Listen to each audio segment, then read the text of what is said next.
Okay, everybody, welcome back. As you can see, we flipped seats here. Mike is left and Sam has joined us again, and he's going to continue answering questions.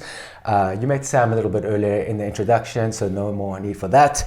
And let's get straight to the questions. And the first question, Sam, comes from Dean Logan. It's a bit of a long one, so it'll take a while to read it. He says, long question, yes. Do you know of anyone in the group that has experience in keeping testosterone levels in the 1200 nanogram range for any length of time? I am 54, 220 pounds, around 10% fat.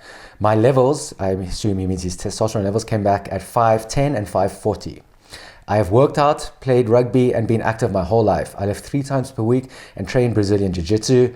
Here is the problem. I have a very demanding business. I own a moving business, lots of hands-on physical work for hours a day over the summer season. My body is beat to shit and I can't recover. Some days it's like doing an effing CrossFit for 7 or 8 hours. Yeah, I bet. I'm willing to gamble, a trade-off. I'm 55, so it's not like I have all the time in the world anyway. I think he's saying a trade-off between, I don't know, maybe having more testosterone. Let's finish. He says, my soy boy doctor won't refer me for TRT, so I have to do the research myself. All my blood panels are fine. So I think he's asking, do you know of anyone with experience in keeping testosterone levels in the 1200 range, and would it help with things like doing lots of physical activity?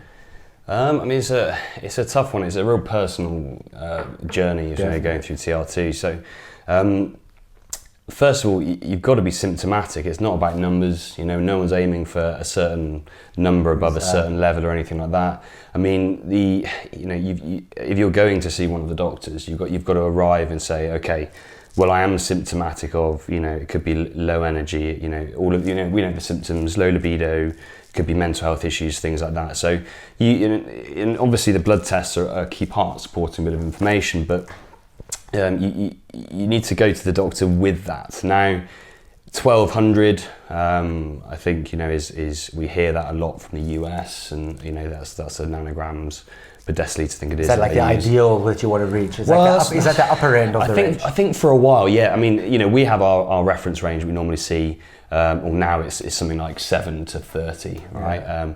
I believe 30 is something like 900, and theirs, and like 44 is around 1200, something like that. Yeah. So there was due to the old reference ranges in America and how it used to be, the older sort of thought was that that's your optimum. Everyone's got to aim to get there. But we also know it's actually more about free testosterone, consistency of the testosterone going into the body. Estrogen, you need enough estrogen and things like that for energy and mood and libido. So really just saying, is there any experience of someone aiming to get there? That's not really ever the aim. You're looking at a person, the doctors will look at every situation, every person that comes in front of them as a patient, and take everything into account. If they need a level that is above 1200 or the 1200 to get a free testosterone to a good level to feel symptomatic relief, then one person may get there, but then another person might need 700, 800, as a total testosterone to try and get a certain level. Because from the sounds of it, I mean, he's doing jiu-jitsu, he's training, he's working hard. That doesn't sound like someone who has low testosterone. That sounds like someone who has adequate testosterone. I mean, people with low testosterone struggle to do those things, that much activity. So I mean, so obviously he's a busy guy, and again, maybe there are other things going on. I mean, we speak to some guys, and they go, I'm struggling to get through the day. And it's the energy they're talking about. But then and he's 54. It's 50, mate. It sounds like he's doing well. I couldn't do that now. But they may have other things that they're unaware of. Like poor sleep and increased anxiety, and maybe they're still dealing with it. So it's not that he may not have a case, or it's still worth seeing a doctor that I suppose knows what they're talking about for a full assessment. But in terms of targeting a range like that, that's not really something that happens. It's a case by case basis.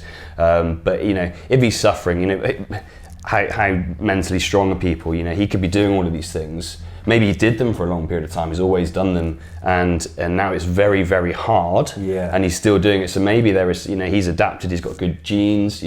So I don't write off the potential need for it. He said his blood levels are good, though. I'm sure he means He said, you mean talk about the testosterone? Yeah. He said about 510 and 540, which is the sort of mid-range, I think.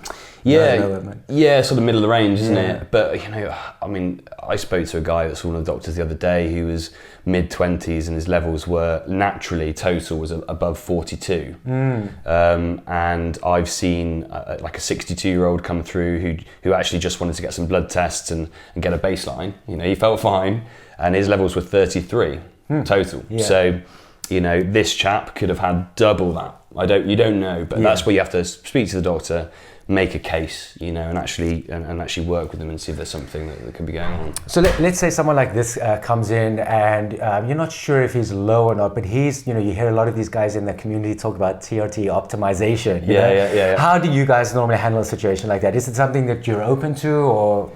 Well, this is the thing. It's optimizing based on symptoms. Exactly. So no one's going, if you're sitting at 700 and your free testosterone is good enough, for example, not that it's really common for that to be the case, but if you were there and you're like, sex drive's good and recovery's great and no other side effects and things like that, why would you not? You don't want to try and fix something that's not broken. Just because of some number you think is magical number. You don't want to go, I'm going to go to 1200. Personally, even in my case, if I go too high, I feel more anxious. I feel more tired. So actually, it's not higher is better. People forget that as well. Coming from a low level to a good level might be a good experience. Exactly. But going past that, you find your sort of limits. So optimization for you is got to be symptoms, working with the doctor, going through the process. So I think that's where it's key about optimization. If you need to be slightly higher to feel better, then I'm sure the doctor's going to go through that process and potentially find what works to you. Yeah, because I know personally, if I'm feeling good and I chasing some magical number, I'd be worried that if I increase the testosterone more than what I'm on now, that other side effects would start taking place. I'd be a bit paranoid about that, but that's just me. Yeah, I mean, some guys when they go too high, their sleep gets affected. They feel like they've got a bit too much energy. They can feel a bit wired, things like that. So, like I say, if you're balanced and you're feeling good, why would you want to mess around with it? Exactly. So optimization is, I suppose, symptomatic relief for you and trying to optimally deal with those symptoms. Yeah, I would say. So just briefly, what do you think this guy should do? Hey, look, he may be more symptomatic than just the fatigue and like he's mentioning. It is subjective fatigue, I suppose. You could put it onto an objective measure, but he might have been doing all of these things all of his life. So I think he should probably speak to the doctor. If he's in the UK, obviously you can speak to one of us and come through the doctor or approach a doctor if he knows is willing to be open. But there's other things. There's thyroid. We quite often know that the NHS, if he's gone to a GP, their impression of when a thyroid is okay is not really in tune with the rest of the evidence in the rest of the world. Yeah. And we know that if I've seen men that have been hypothyroid be treated with thyroid hormone and it's sorted everything out. The testosterone's improved. Yeah. So I think he probably needs to go and get some good bloods, speak to a doctor, get some advice from somewhere that probably is in the know, if that makes sense. Because he's obviously in the reference range there, but we know that's not really the... Do you think the likelihood of him getting what he wants on the NHS is probably low and it's better to probably go privately maybe? I would say it's probably a good bit of advice maybe to research privately. I mean, I've seen men in the past, come through when they've literally been at the bottom of the reference range, below like there are studies out there. Yeah. I mean, similar for me, I was below the levels where there are studies showing where like the 85 to 100-year-olds were and things like that. And because I was in the reference range, actually, even before a blood test, because I had facial hair, I wasn't getting a blood test. You've got facial hair, you've got good testosterone. I was like, what about all these symptoms, all of these things? And it was obviously like have an antidepressant, which was the only option for me. Yeah. Have some Viagra if you've got those issues. So so maybe private's a good shout. We know the provision isn't great, but you've always got that right to maybe try another NHS GP. You may come across someone that maybe is in tune with the new evidence.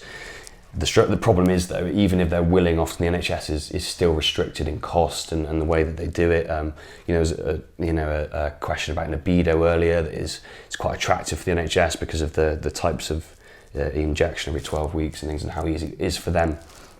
And we know that's just not very efficacious. It doesn't work very well, but that might even be what you end up having, even if they think that you are suitable, Yeah. you know, on the NHS. So I'd say he's probably got a higher chance going privately, you know, but always worth a punt, you know. That's what I tell the guys also. It's GP. like, do what you can with your public health, you know, with maybe your local doctor. And if you're sort of at wit's end and you can't find any solution, then consider going private. You know, no one's putting a gun to your head to go private. Do what you can, and if you can get treatment that's not private, good for you, great. But if you can't, then maybe consider it.